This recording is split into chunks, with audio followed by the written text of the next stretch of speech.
Good morning, everybody, afternoon or night, depending on where you are. It's me, the chameleon girl, Gina, and I am back to show you all just a brief video on cleaning chitlins, and then I'll do another video on cooking chitlins. The reason why I make this video probably every 2 years or so is because there are so many people that love chitlins and they tell me I love chitlins, I just don't know how to clean chitlins. I do not know how to prepare them. And so that's why I make this video sometimes on how to properly clean your chitlins. These are some things that you'll need. The first thing that you'll need is some nasty chitlins. So I like to put these in my middle bowl that's right here. And some, are you getting the chitlins, Emmy? Okay. I like to put these right here in the middle bowl.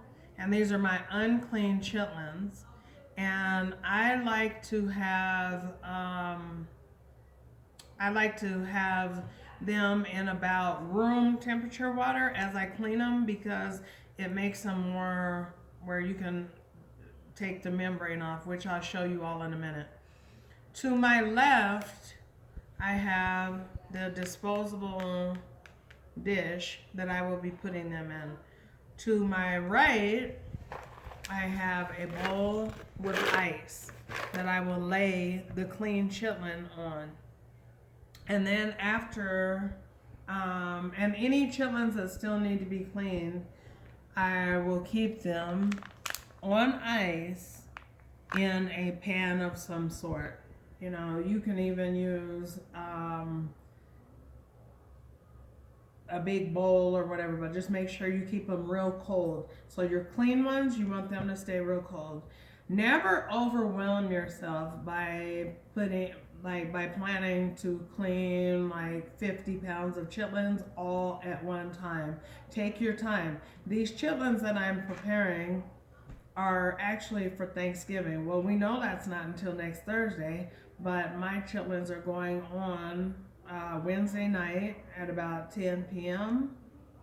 and then they're going to be ready, to serve on Thanksgiving. I usually cook mine about 12 hours slow and low in my slow cooker. I never cook them in a pot. I just bring them to a curl. But we'll talk about that part in my how to cook the chitlins.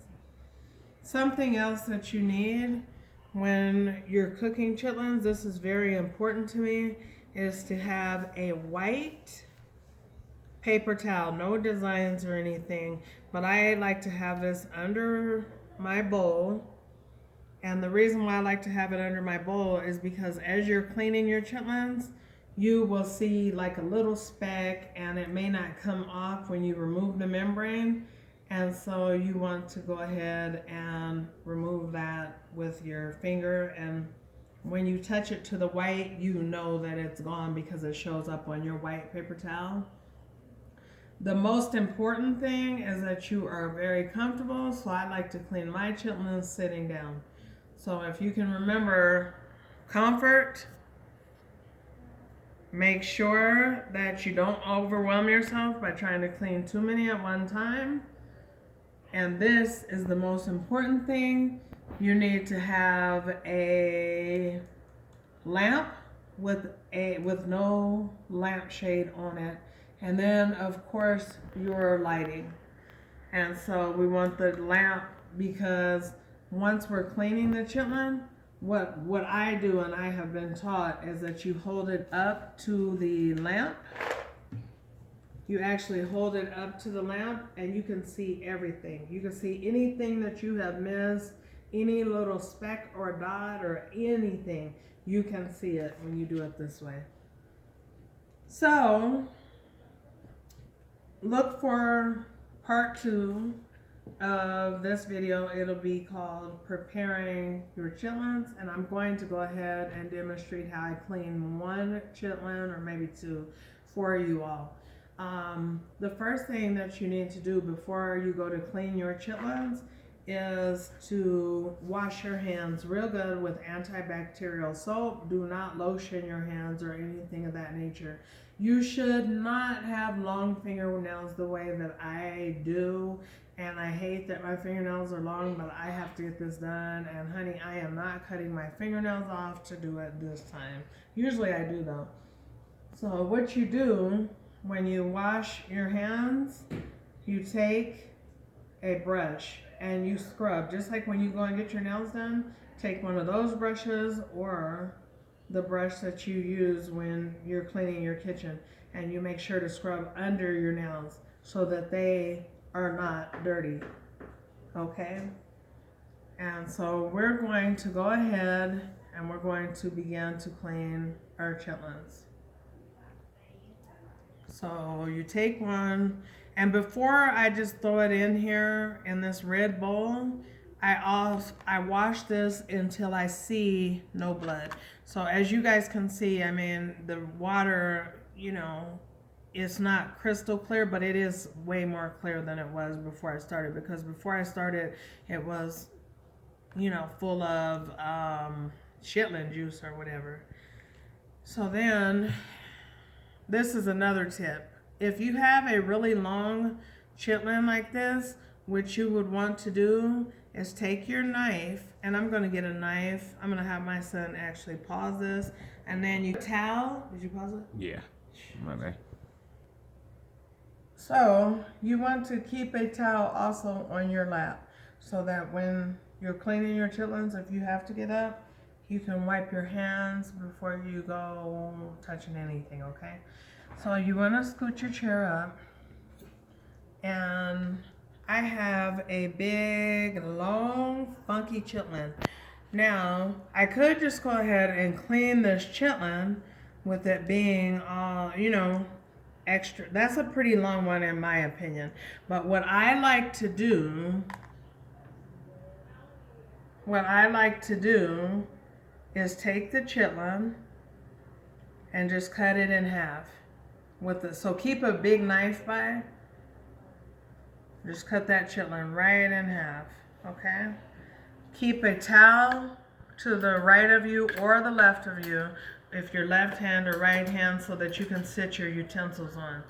Keep a butter knife by in case you get a little black speck or anything that you can't get with your finger.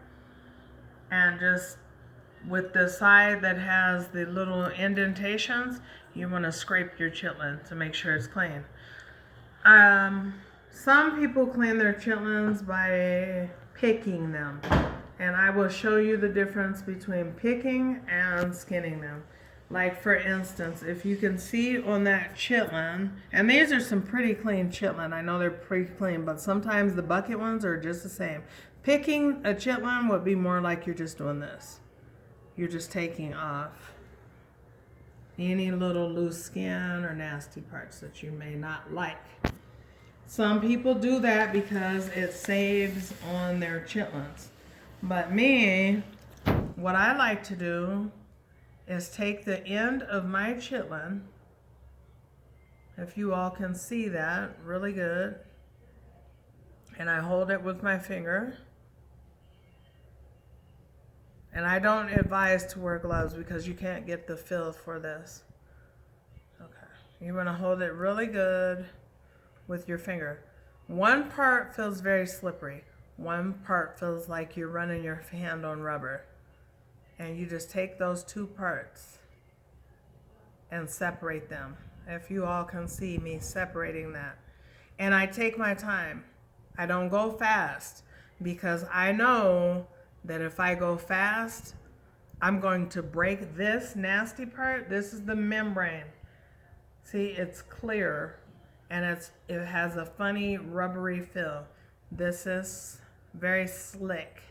This is the good part of the chitlin. And so you want to take your time and you want to get that membrane all the way off. You can pick your chitlins and you can do as you please, but I take the entire membrane off. And I just take my time while doing it. because I do not want to break it. If I break it, then I have to go back and find the break on my chitlin, and then I have to try to separate it all over again. So I'm just taking it slow.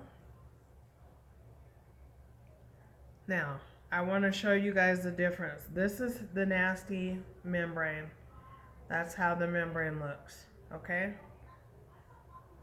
That's how it looks. That's what you do not want to eat. You want to take that in your throwaway pile. And this is one of those dishes that can be thrown away. Give your hand a little wipe if you want, whatever you're doing. You got your towel on your lap. Now this is the good part of the chitlin.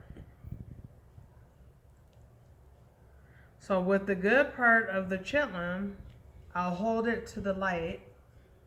I think you may have to come over this way so they can they see through it? Mm-hmm. Okay. You hold it to the light, and from my angle, what I'm looking at, I can see any speck, I can see anything that is on that chitlin. That is the reason why I use the light method. There we go. See? I use that light method, and I just search that chitlin. And something else that pigs, I guess they eat a lot of corn. So you can find the specks of corn on it, and you can find anything on it. And this is a lot of work, but this is the most thorough and accurate way, in my opinion, to get your chitlins spotless. If you wear glasses, make sure that you have on your prescription glasses. And I just dip it back in that water, and then I just kind of run my fingers over it because I don't want any of that water, because I'm going to triple wash them. What that means is that I have already washed them one time. Before I ever started to clean them, I've already washed these chitlins under room temperature water very thoroughly till your water runs clear. Well, what I will do after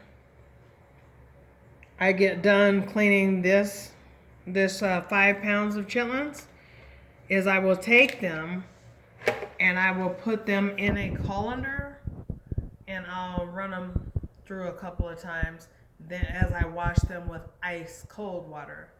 So that is the method that I use for cleaning my chitlins, and I will be back to show you all exactly how I cook them and prepare the chitlins.